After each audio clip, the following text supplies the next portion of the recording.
këtë patur Partia Demokratike, mund ta ketë Partia Socialiste. Duke qenë se Partia Demokratike e kishte në kontroll sistemin e drejtësisë, janë të trembur se njëjta situatë ndodhe me Partinë Socialiste. Fakti që del dhe flet hapur për SPAK-un dhe për mbështetjen e SPAK-ut është pikërisht ajo gjë që unë lexoj si një lloj mbështetje që të vazhdoj punën pavarësi të plot, pa patur asnjë lloj presioni nga politika dhe të vazhdojmë me gjithë proceset të cilat i kanë ndjekur deri tani. Nuk e di ishe ti në protestë, po Partia Socialiste goditi makinën e prokurorit. Nuk kam qenë protestë, po ju bëni protestë çdo javë. Në momentin që SPAK-u i doli jashtë kontrollit. Po pse? Më lër një sekondë.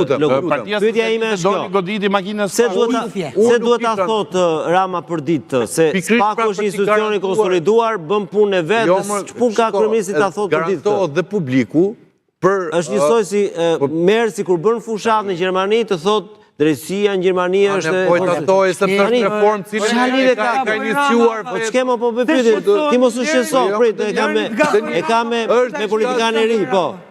Pa tjetër që e thot dhe citon dhe mund tjetë një ndër arritjet e qeverisë që ka garantuar pavarësinë e sistemit gjyqësor, ka ngritur një strukturë të përshtatshme që askush nuk është imun përballë kësaj strukture. Po çfarë më Motra Belinda Ballukut ka qenë komisionere, Olsi Komiçi ka qenë komisioner. Ai ku ajo po lutem, mund ketë socialote.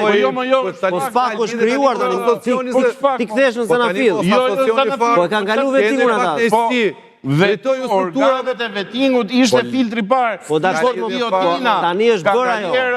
Tani ne po themi për produktin e SPAK-ut.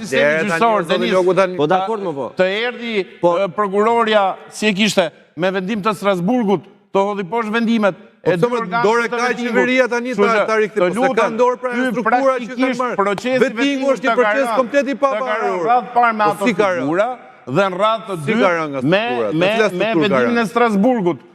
Ore, vendimi i Strasburgut, shiko, vendimet janë individuale. Nuk janë kolektive për gjithë procesin e vetingut. Pra është vendim individual për një person. Tani, ato kanë drejtë në të lutem. Po lere tani, kanë shkruajtur vendime unifikuese.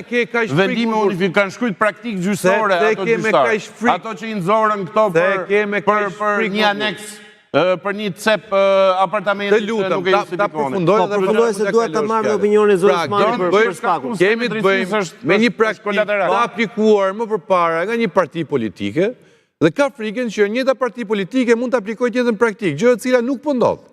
Dhe po shikon rezultatet nga hetime që po ndodhin që nuk po ndodh pra, dhe thjesht ky pozicionim mbështetës largohet edhe në aspektin e ndikimit që mund ketë në sistem. Të kuptova, po unë si qytetari i pa angazhuar politikisht, kjo reformë nuk arrit kuptoj që për ditë më thotë kryeministri Partia Demokratike më përpara, sepse sistemi i drejtësisë nuk është se ishte problem para disa viteve deri kur u bë reforma.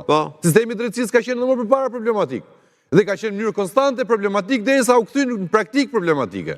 Dhe u desh një lloj ndërhyrje në themel për të krijuar strukturat posaçme që të merreshin masa për të garantuar drejtësinë. Osmani, çfarë sot hiç prokurorinë e gjykatën e posaçme, ke vendim në apel, sot pyeta në gjykatën e apelit Denis, vendim i janarit, s'po e them emrin e relatorës, janari 2024 nuk është zbardh akoma. Nuk është zbardh. Në të apeli posaçëm po thua? Të apeli, jo, të apeli.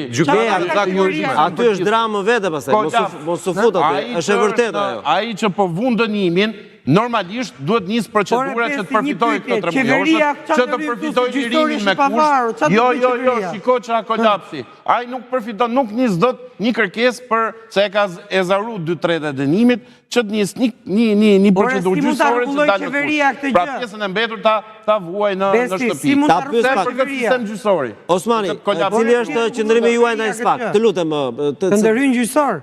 Cili është qëndrimi juaj ndaj SPAK?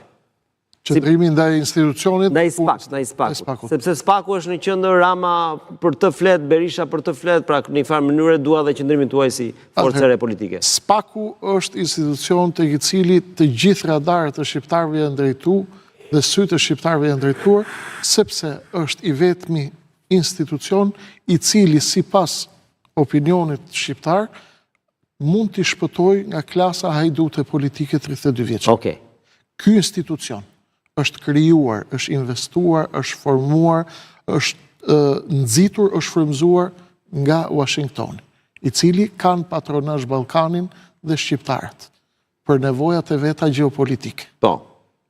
Ky angazhim dhe patronazhim amerikan për SPAK-un ka quar në rezultate të këtë cilat SPAK-u nuk do të mbrinte pa pat imunitet, mbështetje dhe garanci amerikane. Po. Në qoftë se, për nevoja gjeopolitike, Amerika lëkundet në Ballkan dhe tërhiqet nga SPAK-u, SPAK-u rënohet me njëherë pas zgjedhjeve të ardhshme nëse ka zgjedhje dhe e dorëzon stafetën tek monopoli bipolar për SPD, do të gjenë një formula ta nxjerrë. E shifni ju këtë që po ndodh kjo gjë? Unë nuk e shoh të mundur këtë, Pse?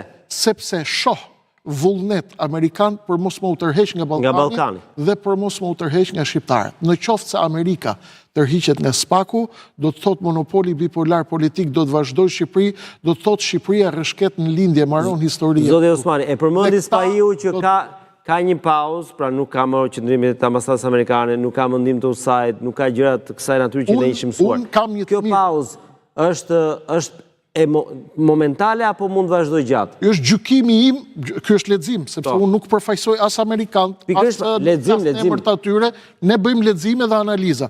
Analiza ime mua më thot që ata nuk janë tërheq, po flasin me kode dhe po rrinë të heshtur për nevojat e lojës tyre.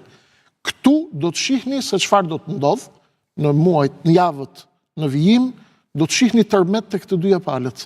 Dhe këtë mund ta bëj vetëm një SPAK me cover, me mbulesë amerikane. Në qoftë